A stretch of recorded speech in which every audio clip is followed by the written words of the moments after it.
debates, discussões, tudo você acompanha por aqui.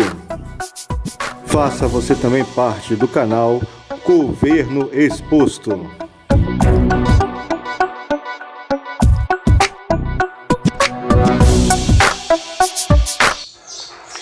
E o caso André do Rep reacendeu a discussão sobre a prisão após a condenação em segunda instância. Se a PEC que trata do tema estivesse aprovada, o traficante estaria no presídio. No início do mês, o presidente da Câmara, Rodrigo Maia, afirmou que o texto será pautado até dezembro. O relator, o deputado Fábio Tradi, disse que nesta semana a luta é conseguir autorização para que a comissão especial que discute o tema possa voltar a trabalhar. Ele defendeu que sem a presença permanente da imprensa e o apoio da população, não haverá força suficiente para aprovar a PEC da segunda instância. E para falarmos sobre isso, temos uma convidada agora. Vamos conversar aqui no programa com a Procuradora Regional da República, ex-integrante da Força Tarefa da Lava Jato, Tamer Danelon. Ela que também é professora, palestrante. Procuradora, como vai? Boa noite, seja bem-vinda. Prazer sempre ouvi-la aqui na Jovem Pan. Boa noite, Brau. Boa noite, Augusto, Fiuza e Ana. Ô, procuradora, do ponto de vista da Lava Jato, qual a importância dessa PEC que restabelece a possibilidade da prisão após a condenação em segunda instância? O futuro da Lava Jato depende da aprovação dessa PEC, procuradora? Não só o futuro da Lava Jato, como o futuro de outras operações, de outros processos, né? A Lava Jato, ela apura basicamente crimes de corrupção, colarinho branco, lavagem de dinheiro, mas temos outros crimes igualmente graves, né? Crimes de homicídio, crimes de estupro, latrocínio, sequestro, roubo, e por conta da mudança de entendimento do Supremo, que entendeu que não era constitucional a prisão após a segunda condenação, muitas pessoas foram soltas. E isso só gera impunidade, mais impunidade ainda. Então, essa PEC deveria ser aprovada para que tenha aplicabilidade não só aos crimes apurados na Lava Jato, mas toda essa gama de crimes importantes que eu mencionei. Ana Paula, sua pergunta, Ana. Doutora Tameia, eu vi uma entrevista do relator da PEC que modificava aí para que ela, se ela passar, ela não comece a entrar em vigor, né, retroativamente. A senhora acha que, e ele disse nessa entrevista que isso sobrecarregaria a justiça, a senhora acha que isso tem sentido, essa razão dele? Não, no meu entendimento não tem sentido algum, né? É até importante a gente deixar bem claro para os ouvintes e para quem está assistindo que a PEC original, a PEC 199/19, do deputado Alex Manente, introduz a possibilidade da prisão após condenação, em segunda instância, e não afetaria apenas ações criminais, mas ações cíveis também. Então, aquelas ações cíveis que demoram anos no judiciário, depois de uma decisão em segunda instância, teria aplicabilidade. Mas, embora essa PEC já tenha sido aprovada na Comissão de Constituição e Justiça, o relator da PEC, ele alterou essa PEC para que, colocando um dispositivo de que essa mudança não seria aplicada aos casos em andamento, ela não seria retroativa. Somente poderiam ser presas as pessoas, quando condenadas em segunda instância, somente aqueles que forem processados depois que a PEC entrar em vigor. E eu não concordo com isso, porque os maiores problemas que nós temos no Brasil atualmente é a impunidade e a corrupção. Então, para que melhore essa impunidade desenfreada que nós vivenciamos, é importante que as leis sejam mais duras, sejam mais severas. Então, se a PEC da segunda instância tiver aplicação somente para os casos futuros, nós vamos continuar na mesma situação dessa impunidade. Mas, embora tenha esse relatório neste sentido, é possível que ele seja alterado, é possível que se retorne o texto original. É por isso que, neste momento, o mais importante é que seja aprovado o requerimento de urgência, que alguns partidos já assinaram esse requerimento de urgência para que a comissão volte a trabalhar. Muitos partidos não assinaram, então é importante que seja retomado esse debate. Diga, Augusto. Qual é exatamente a mudança que vai ser feita? Quer dizer, a partir de agora, se for aprovada a PEC, o processo transita em julgado já na segunda instância, é isso? Isso, antecipa exatamente. o trânsito em julgado? Exatamente. De acordo com a PEC, tanto o texto originário quanto o segundo texto, o trânsito em julgado ocorreria após a segunda instância, porque, de fato, quem se debruça nas provas, quem analisa os fatos, é o juízo da primeira instância e o tribunal da segunda instância.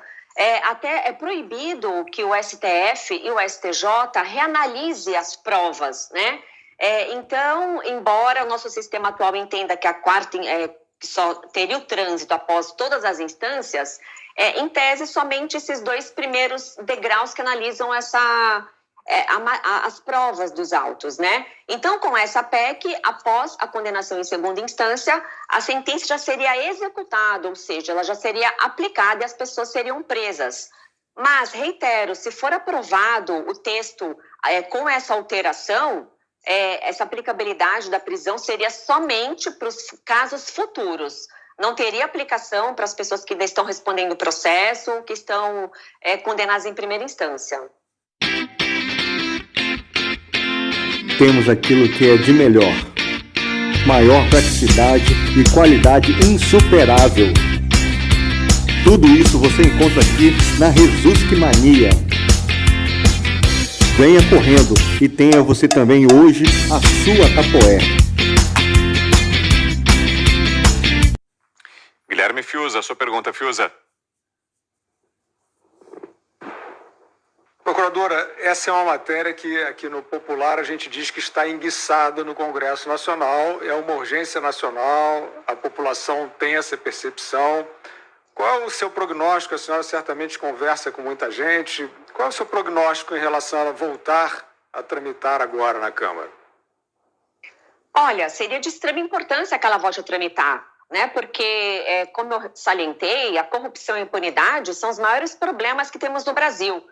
E os outros problemas, como falta de saneamento básico, péssimas condições de saúde pública, de educação pública, todos esses problemas sociais derivam da corrupção, derivam da má gestão. Então, se o Congresso, de fato, está comprometido com o combate à corrupção, com o combate à impunidade, se o Congresso quer que o Brasil caminhe, que haja segurança jurídica, que vai abrir investimentos estrangeiros para prosperar o Brasil, o Congresso tem que fazer o seu trabalho. Né? Nós já testemunhamos por 2 vezes que o Congresso não está muito interessado em passar reformas que endurecem a legislação. Relembrando, teve o projeto das 10 medidas contra a corrupção, que endurecia a lei, elevava as penas do crime de corrupção, tornava a corrupção de altos valores crime hediondo, mas não foi aprovada as 10 medidas, ao contrário, foi completamente desfigurado o pacote e foi aprovado o crime de abuso de autoridade, onde só respondia por esse crime os procuradores e os magistrados.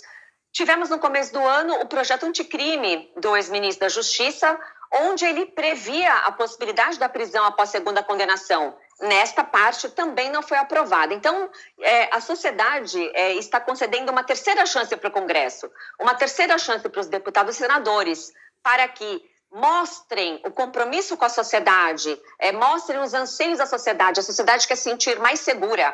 O exemplo que aconteceu agora com a soltura completamente absurda do André do Rep, proferido pelo ministro Marco Aurélio, demonstra a situação de insegurança jurídica, de insegurança pública. Tenho certeza que nenhum brasileiro quer um grande traficante solto, um dos maiores líderes do PCC solto.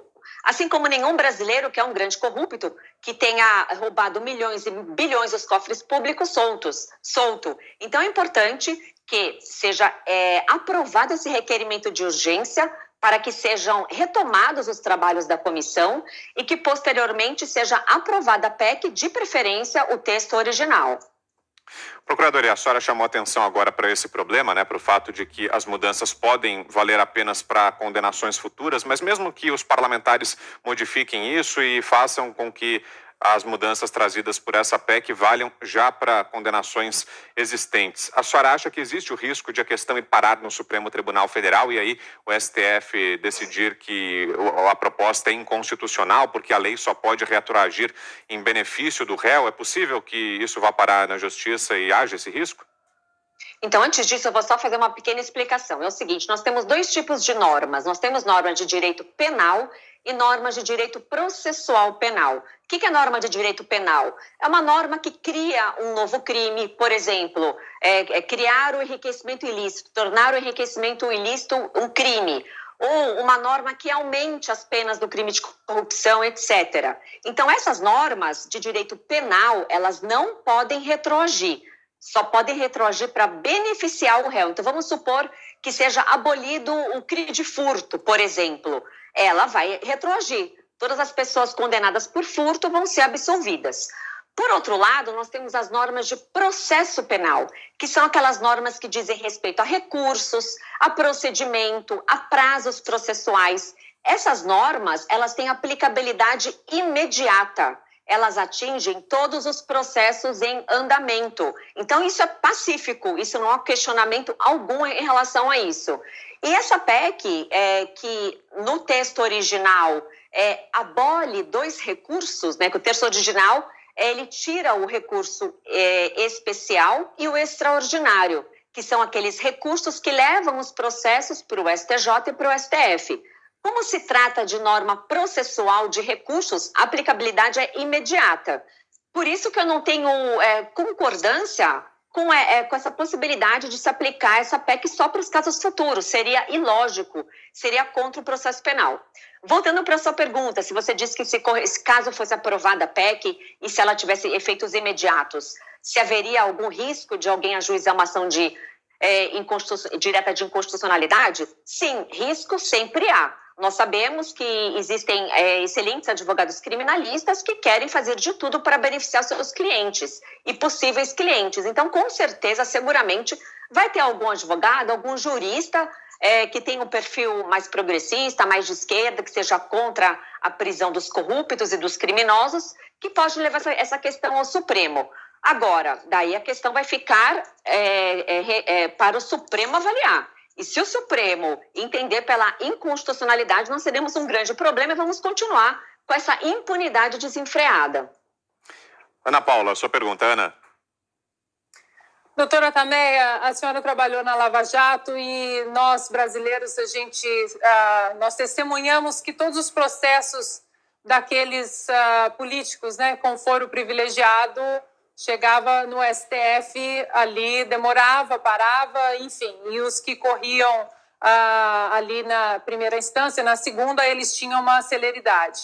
A senhora acha que, passando essa PEC, se a gente não tiver a PEC do foro privilegiado também pautada pelo Congresso, nós vamos continuar vendo a impunidade na esfera política?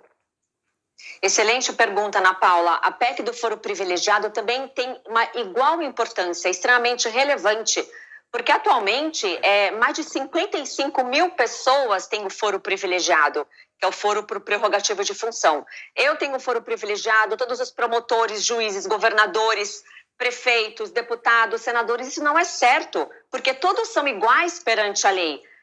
Tem um estudo da Transparência Internacional e da Fundação FGV, que eu concordo, que diz que somente 16 pessoas deveriam ter o foro por prerrogativa de função, que são aquelas pessoas que exercem os cargos mais importantes da nossa República.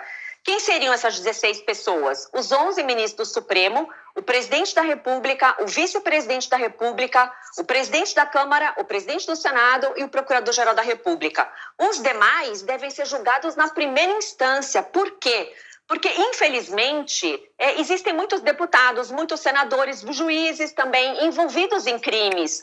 Se ninguém cometesse crimes, né, se não houvessem deputados criminosos, claro que existem excelentes congressistas também, mas muitos deles são criminosos. Se não tivesse essas práticas, ok, não ia paralisar tanto as cortes superiores, mas infelizmente isso é uma realidade. Então, o nosso Supremo, que é uma corte constitucional, como todas as demais Supremas Cortes, a função principal não é julgar crimes, não é conduzir investigações, não é uma corte vocacionada para isso.